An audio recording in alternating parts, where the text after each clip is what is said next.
À quelques mois de l'organisation du dialogue national d'avril 2024 qui devrait aboutir à l'adoption par référendum d'une nouvelle constitution et l'organisation de nouvelles élections, l'ancien candidat à la présidentielle d'août 2023, le professeur Albert Ondoosa, préconise un homme intègre à la tête du Gabon.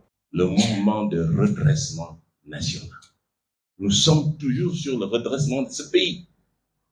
Et à toutes mes interventions, j'ai donné les conditions pour que ce pays soit redressé. Et ces conditions demeurent.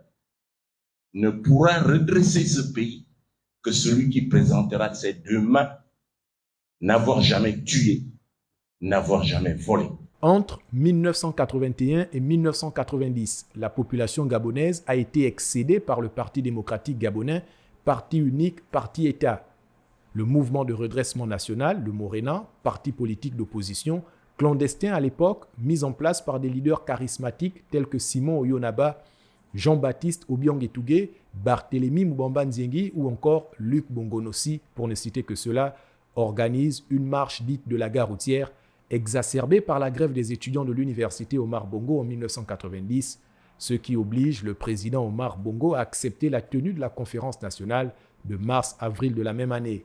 Le procès du Morena a eu un retentissement international grâce aux actions de Jean-Hilaire Obam, Adrien Nguemondo, les prélats Mbabosolo, Paul, Jean-Pierre Larazé et d'autres Gabonais installés en exil à Paris en France. Conférence nationale à l'issue de laquelle le retour au multipartisme fut réinstauré.